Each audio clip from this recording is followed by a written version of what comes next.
High, আমি সায়নী। সকলকে জানাই শুভ রথযাত্রার প্রীতি ও শুভেচ্ছা। আজকে বৃহস্পতিবার, আজকে সোজা রথ। তো আমি বিকেলবেলা 4:30 নাগাদ বাড়ি থেকে বেরিয়ে পড়েছিলাম। আজকে বাড়ি থেকে বেরোনোর সময় হঠাৎই এমন বৃষ্টি চলে আসলো যে আমি ট্রেনটা মিস করে গেলাম। তারপর আজকে আমি বাসে করে গেছিলাম। তারপর বাস স্টপেজে নামার পর ও আমাকে নিতে এসেছিল। প্রত্যেক বছরই রথে কোনো না কোনো কারণে হয় আমার ছুটি থাকে না, আর না হলে যদি বেরোইও সেটা আমাদের বেলডাঙাতেই বেরোনো হয়। তো সেই হিসাবে ধরতে গেলে এটাই আমার বহরমপুরে ফার্স্ট টাইম রথ দেখা। বোরগাছি মানকড়ার এই রাস্তাটা দিয়ে বহরমপুর যেতে গিয়ে অনেক ছোট ছোট রথ দেখতে পেলাম, যদিও ছোটবেলাটা আমরাও ওইভাবেই কাটিয়েছি। প্রত্যেক বছরই দেখি এই কলেজ ঘাটের সামনে, মানে জগন্নাথ মন্দিরের সামনে যে রথযাত্রার অনুষ্ঠানটা হয় সেটা কিন্তু খুব ভালোভাবেই হয়। আর প্রত্যেক বছরই ভাবি আসবো, কিন্তু কোনো না কোনো কারণে আসা হয়ে ওঠে না। যাক গে, অন্য বছর হয় না তো কি হয়েছে, এবছর তো সৌভাগ্য আমার হয়েছে। মানকড়া ঘোষপাড়া হয়ে কলেজ ঘাট যাওয়ার রাস্তাটা তো এমনি বরাবর জমজমাট থাকে, আজকে রথের জন্য আরো বেশি জমজমাট। কিছুক্ষণের মধ্যে মেলাটা বসবে পুরোপুরি ভাবে, এখন অল্প অল্প মেলার প্রিপারেশন চলছে, আর তার সাথে সাথে রথটাও সুন্দরভাবে সাজানো শুরু হয়েছে।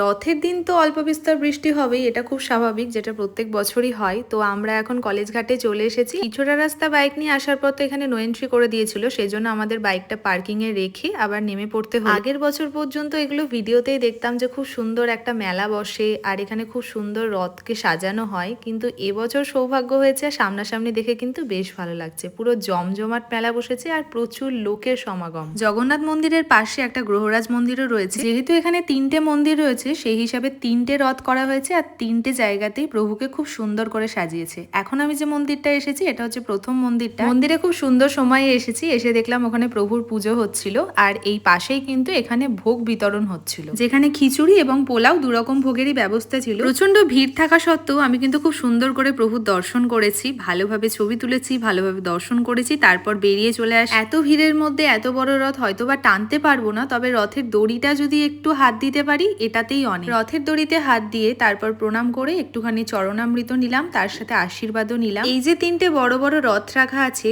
তার পাশেও কিন্তু অনেক ছোট ছোট বাচ্চারা ছোট ছোট রথ নিয়ে কিন্তু এসেছে। আমাদের ছোটবেলাটা কেটেছে ছোট ছোট রথ টেনেই, সেই একটা অভ্যেস বলতে পারো। তো এখানে এসে বড় রথগুলোতে রথের দড়িতে হাত দিচ্ছে ঠিক কথা, কিন্তু রথ তো টানতে পারছি না, সেই জন্য সেই শান্তিটা হচ্ছে না যতক্ষণ না নিজের হাতে রথটা টানছি। তো এই যে 3টে রথ দর্শন করলাম খুব সুন্দর করে। আমি এদিকে 3টে রথই দর্শন করলাম, তার সাথে সাথে মন্দিরগুলোতে ঢুকে প্রভুরও দর্শন করেছি। আর ও তখন একটা ছোট ভাইয়ের রথ টেনে সেখান থেকে বাতাসা প্রসাদ দিয়েছে, সেটা এনে নিজেও খেলো, আমাকেও দিল। জগন্নাথ মন্দিরের বাইরে তো তোমরা দেখতে পেলে 3টে রথ, তার সাথে সাথে ভেতরেও কিন্তু দুটো মন্দিরেই দেখলাম দুটো ছোট ছোট রথ করেছে। এই রথটাও খুব সুন্দর। আর এই যে এখানে জগন্নাথ বলরাম সুভদ্রার মূর্তি, তার সাথে সাদা রঙের যে রথটা দেখলে ওটাও মন্দিরের ভেতরেই ছিল। এত ভিড়ের মধ্যেও কিন্তু খুব সুন্দরভাবে রথ এবং প্রভুর দর্শন করেছি। তারপর আরো দুটো রথ দেখতে পেলাম। এবার আমরা চলে এসেছি একটু মেলার দিকে। এখানে জগন্নাথ বলরাম সুভদ্রার যে মাটির মূর্তিগুলো এমন সুন্দর করে সারিবদ্ধভাবে সাজিয়ে রেখেছে যে দেখতে কিন্তু ভীষণ সুন্দর লাগছিল। বড় রথের দড়িগুলোই হাত দিয়েছি, কিন্তু রথ তো টানা হয়নি, সেই জন্য এই ভাইয়ের থেকে রথের দড়িটা নিয়ে একটুখানি টানলাম। তারপর দুজন মিলে গল্প করতে করতে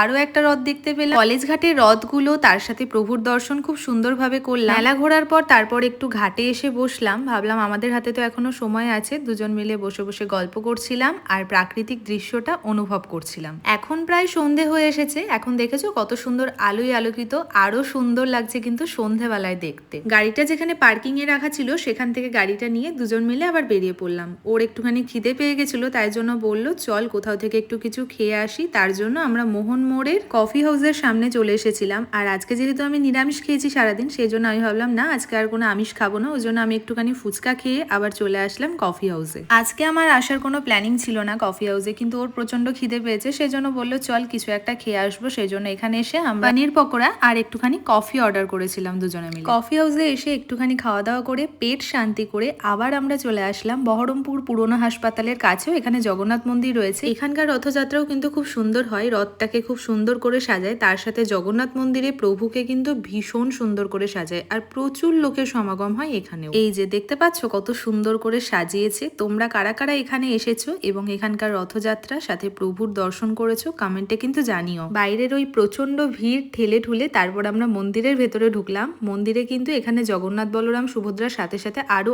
অনেক ঠাকুরের মূর্তি রয়েছে। এখানে প্রতিটা ঠাকুরকে কিন্তু খুব সুন্দর করে সাজানো রয়েছে, আর এই জায়গাটাও কিন্তু খুব সুন্দর করে সাজিয়েছিল। এটা হচ্ছে এখানকার রথ। এই হচ্ছে আজকের মতো শেষ রথ দেখা। আর এতগুলো রথ দেখালাম, তোমরা কি কাউন্ট করে আমার কমেন্টে বলতে পারবে যে আমি তোমাদের কতগুলো রথ দেখিয়েছি আজকে? রথের মেলায় এসেছি, পাঁপড় ভাজা মিস করলে হয়, সেই জন্য একটুখানি পাঁপড় ভাজাও খেয়ে নিলাম। আর তারপর চলে এসেছিলাম ওর অফিসে, কারণ ওর একটু কাজ ছিল, সেই জন্য আমি বাইরে ওয়েট করছিলাম। ওর কাজটা সেরে নিল, তারপর ঝটপট বাড়ি চলে আসি। আর আজকের ভিডিওটা এতটুকুই, দেখা হবে নেক্সট ভিডিওতে। সবাইকে বাই।